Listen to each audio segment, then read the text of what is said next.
आदेश आदेश गुरु गोरख आदेश। ओम काली जय शिव गोरख। गुरु जी के चरणों में कोटि कोटि नमन। तो प्रेमी भक्तों, भक्तजनों, कल के एपिसोड में जीवन गाथा पार्ट 1 में मैंने आपको बताया कि किस प्रकार श्री जहारवीर जी ने बचपन में ही मुझे जो है दर्शन दे करके किस प्रकार मेरे ऊपर अपना आशीर्वाद किया। नंगे पैर न जाने कितने दिनों तक जो है मेरी परीक्षा ली और फिर तब जा कर के कहीं उन्होंने आशीर्वाद दिया और कहा कि बेटा आर्मी में जाएगा। तो भाई ऐसा नहीं है, भगवान सुनते हैं। शक्ति एक है, नाम अनेक हैं, रूप अनेक हैं। तो आज आपको दिल्ली की एक बड़ी विचित्र घटना मैं बताने वाला हूँ। दिल्ली में जब मेरी ड्यूटी थी, गोपीनाथ बाज़ार के पास ही हमारी ड्यूटी थी, तो गोपीनाथ बाज़ार में ही एक पार्क है वहाँ पे, और पार्क के सामने ही मंदिर है और उसी पार्क में एक पीर का स्थान है, एक दरगाह है पीर की। तो जहाँ मेरी ड्यूटी थी वहाँ पे जो स्वीपर था, जो बेचारा झाड़ू मारने वाला था, उसकी बेटी उस दिन वीरवार का दिन था।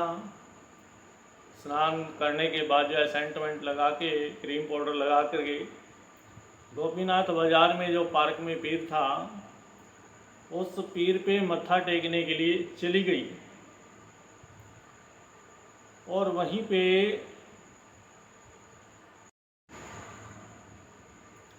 पे एक 15-16 साल का लड़का जो है छत से गिर करके जिसकी मृत्यु हो चुकी थी, जो कि आशिक पट्टा था।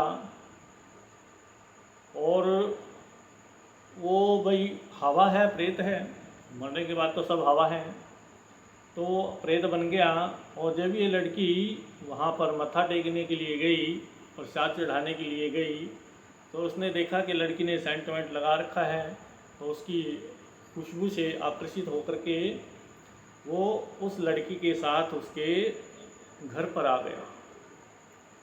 और जैसे ही लड़की घर पे आई, तब लड़की ने बाथरूम में घुस करके कुंडी लगा ली। 10 मिनट हो गए, 20 मिनट हो गए, लड़की दरवाज़ा ना खोले, क्योंकि प्रेत आशिक था, उस लड़की के साथ जो है गलत कर्म करना चाहता था। तब बड़ी मुश्किल से कहीं जाकर के उन्होंने दरवाजे को तोड़ा और फिर उस लड़की को बाथरूम से बाहर निकाला। तो वो जो स्वीपर था, उसको मालूम था मेरे बारे में कि मैं पूजा पाठ करता हूँ और कि भाई हनुमान जी का भक्त हूँ। तो वो दौड़ा दौड़ा आया और आकर के उसने मेरे सामने और जो मेरे सीनियर थे उनके सामने बात कही कि मेरी लड़की को न जाने क्या हो गया है, तो आप चल कर के उसको एक बार देख लीजिए। तो मैंने अपने जो अधिकारी थे, सीनियर अधिकारी, उनसे परमिशन ली, क्योंकि भाई बिना परमिशन के तो मैं जा भी नहीं सकता था। मैंने अपनी ड्रेस चेंज की, सिविल ड्रेस पहनी, और एक अधिकारी को जो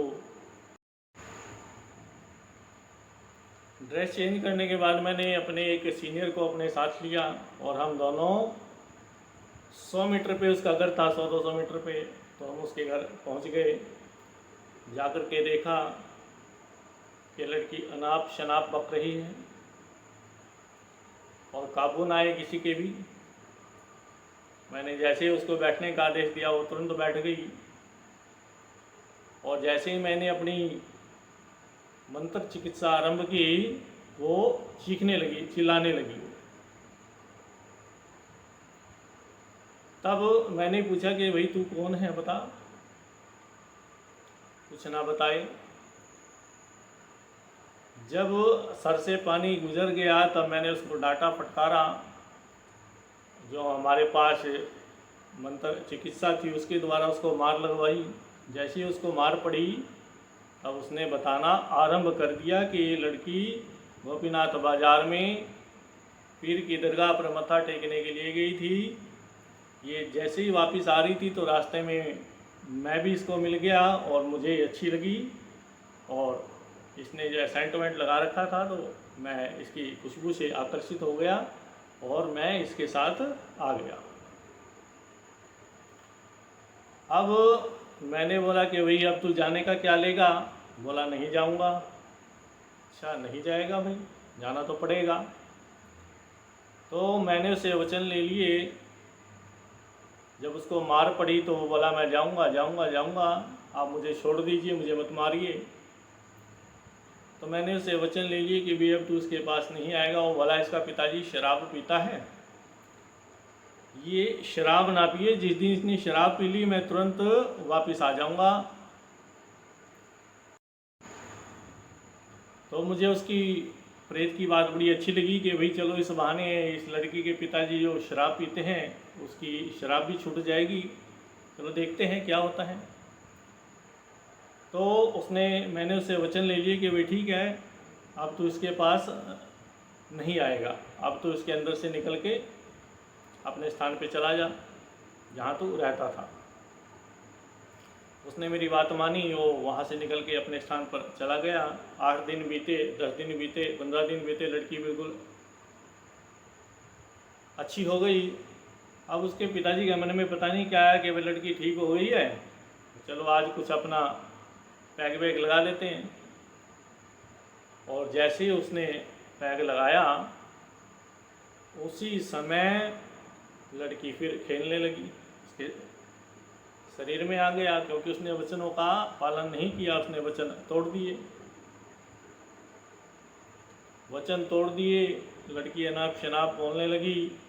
तो अब की बार वो उस लड़की को बड़ी मुश्किल से पकड़ करके जहाँ मेरी ड्यूटी थी वहीं पर ले आया। मैंने बोला भाई ये क्या तामझाम है? भाई मैं ड्यूटी पे हूँ, ये तो देख ले। यहाँ किसी ने देख लिया तो भाई मेरी तो नौकरी चली जाएगी। लेकिन चलो वो एक सीनियर को बुला के लेके आया कि चलो यदि किसी का भला होता है तो कर दो, कोई बात नहीं। मैंने तुरंत उसे मंत्रों की शक्ति में बांध दिया और पूछा हाँ भाई अब तो निकल करके भाग जाएगा? बोला नहीं जी, आपने ऐसे बांध दिया मेरे को कि मैं यहाँ से जा ही नहीं सकता निकल के। अब फिर मैंने उससे पूछा कि भाई जब मैंने तुझसे वचन ले लिए थे तूने वचन क्यों तोड़े? तो बोला भगत जी वचन मैंने नहीं तोड़े, वचन इसके पिताजी ने तोड़े हैं। इसने जो है शराब पी है और मैंने बोला था कि इसने दोबारा शराब पी तो मैं आ जाऊंगा। अच्छा भाई। तो जो मेरे सीनियर थे वो भूत प्रेत में विश्वास नहीं करते थे,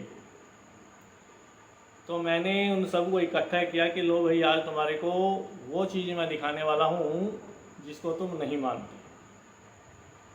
तो वहाँ पर रेत की ढेरी थोड़ी सी लगाई मैंने, उसको बिल्कुल प्लेन करवा दिया, उन्हीं के हाथ से लगवाई। और वहाँ पे एक गोल दायरा मैंने बना दिया। लड़की को उससे 5 फीट दूर मैंने खड़ा कर दिया, उन सीनियर को दिखाने के लिए कि देखो आज मैं दिखाता हूँ तुम्हें कि भूत प्रेत होते हैं, और ये जो इसके अंदर है ये प्रेत है। और प्रेत भी ऐसा वैसा नहीं, आशिक प्रेत है। तब मैं उस प्रेत को बोला कि अब तू इसके अंदर से निकल के ये जो मैंने रेत का गोल दायरा बनाया है इसमें अपना निशान छोड़ के तू है। जब ये मानेंगे सीनियर, ये ऐसे मानने वाले नहीं हैं। तो उसने अपने दोनों पाँव के निशान उस रेत की ढेरी पे बना दिए। जब उन अधिकारियों ने, सीनियर अधिकारियों ने, जो मेरे से सीनियर थे, उन्होंने देखा कि भाई बिल्कुल रेत प्लेन था, उन्होंने अपने हाथ से उस रेत को बिछाया था। जब उन्होंने देखा कि भाई रेत बिल्कुल प्लेन था, हम लोगों ने अपने हाथ से बिछाया, ये तो दूर खड़े हैं, वो लड़की भी दूर खड़ी है, और जैसे ही भगत जी ने आदेश किया कि भाई इसके गोल दायरे के अंदर आ जा और यहाँ अपना निशान छोड़, तो उसने अपने दोनों पाँव के निशान वहाँ पे बना दिए।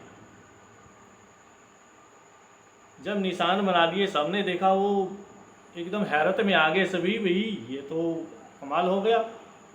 फिर मैंने उस लड़की से पूछा कि भाई अब तू मेरे को ये बता, क्योंकि उसके अंदर वो फिर वापस उसके अंदर जो है चला गया। मैंने जब इजाज़त दी कि भैया मैं तेरे से कुछ बात करना चाहता हूँ, अब तू इसके अंदर आ और मैं तेरे से कुछ बात करना चाहता हूँ। जब वो उसके अंदर प्रवेश कर गया तो मैंने पूछा कि भाई ये बता, तू मेरे आदेश का पालन क्यों कर रहा है, तू मुझसे डर क्यों रहा है? वो बोला जी आपके पीछे आपके गुरु खड़े हैं, और गुरु मैंने बचपन में ही धारण कर लिए थे, क्योंकि जहाँ जहाँ उसके बाद जहाँ जहाँ भी मैं जाता था, मैं साधु संतों से मिलता था, उनका आशीर्वाद ले लेता था। तो अब मैं बोला भाई उसको मजाक में कि भाई मैंने तो गुरु धारण किए ही नहीं, ना मेरे कोई गुरु हैं। वो बोले आप झूठ बोल रहे हैं, आपके पीछे आपके गुरु खड़े हैं। अच्छा भी उनका स्वरूप बता, तो उसने उनका स्वरूप भी बता दिया, क्योंकि जिस व्यक्ति ने गुरु धारण कर लिया है, गुरु चाहे कहीं पर भी हो, 24 आवर्स उनका आशीर्वाद उस शिष्य के ऊपर रहता है, उनके अंग संग रहते हैं गुरु। अच्छा मैं बोला चल तेरे को मेरे गुरुजी दिखाई दे गए, अब ये बता उनके पीछे कौन खड़ा है। जब मैंने उससे पूछा कि चलो ठीक है मेरे गुरुजी के दर्शन तूने कर लिए, अब ये बता उनके पीछे कौन सी शक्ति खड़ी है।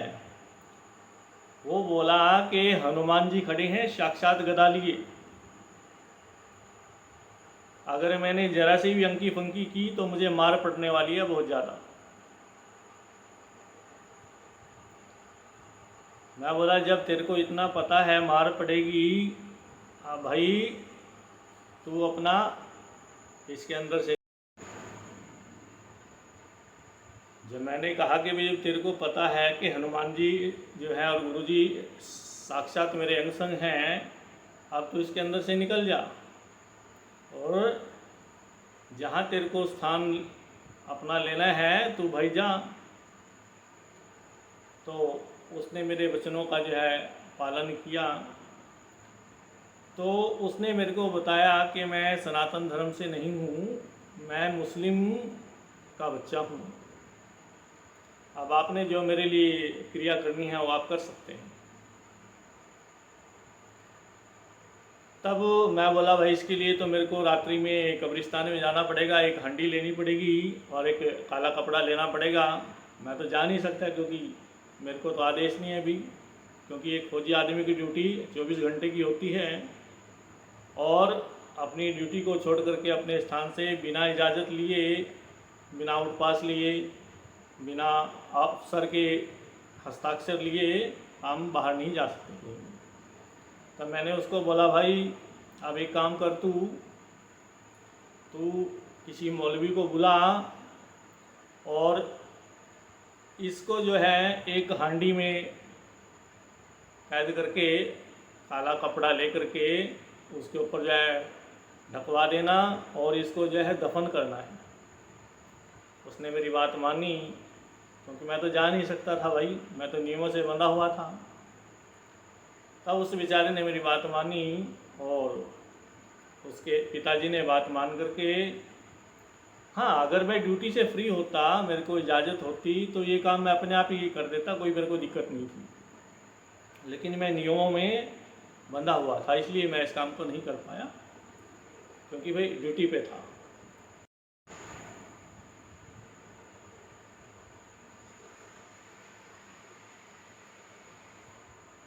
तो मौलवी ने जो है उसको जिस प्रकार हमने उसको बताया था उसी प्रकार, क्योंकि वो भी जानकार था मौलवी, उसने भी उसी तरह से क्रिया करके उसको हांडी में पकड़ करके मंत्रों की सहायता से ऊपर से जो है काला कपड़ा ढक के और उसको कब्रिस्तान में जा कर के गड्ढा खोद करके दफना दिया। उसके बाद वो लड़की बिल्कुल जो है ठीक रही। तो इस प्रकार का चमत्कार हमारे साथ वहाँ पर बीता, और तब अधिकारियों को भी पता चला कि गुरु की शक्ति क्या होती है, गुरु की शक्ति, गुरु का आशीर्वाद और भगवान की भक्ति क्या होती है। तब उनको पता चला कि भाई भूत भी होते हैं, प्रेत भी होते हैं, गुरुजी भी होते हैं, और गुरुजी का आशीर्वाद भी होता है और भगवान का आशीर्वाद भी होता है। ये बिल्कुल सच्ची घटना है जो हमने आपको बताई। और आप उन लोगों से पूछ भी सकते हो जो उस समय मेरे साथ ड्यूटी पर थे।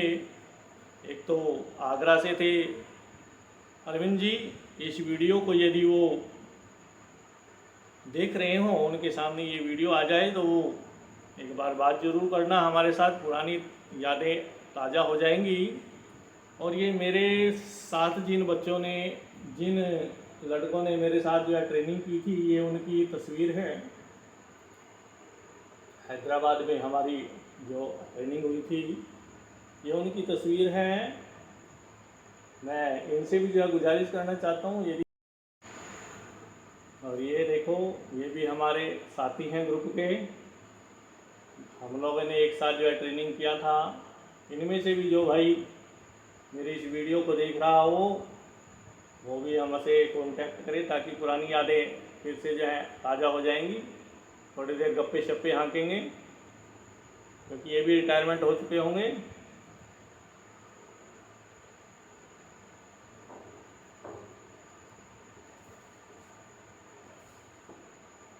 तो भाई आज के लिए इतना ही। और जिन बच्चों को ऑनलाइन पूछा लेनी है, ऑनलाइन पूछा ले सकते हैं, दरबार में भी आ सकते हैं। माँ भगवती की कृपा आप सब पर बनी रहे। और मेरा पता है विक्रम राणा, गांव सारण, जिला यमुनानगर, हरियाणा। Mobile number 9017244524। इस पते पर, मेरे नंबर पर आप व्हाट्सएप मैसेज भी कर सकते हैं और डायरेक्ट कॉल भी कर सकते हैं। यदि मैं कॉल ना उठाऊं तो समझो कि मैं व्यस्त हूं, मैं बाद में अपने आप कॉल बैक करूंगा आपको। तो आप सभी को आदेश आदेश, गुरु गोरख आदेश, ओम काली, जय शिव गोरख। आप सभी स्वस्थ रहें, मस्त रहें, और माँ भगवती की कृपा आप सब पर बनी रहे।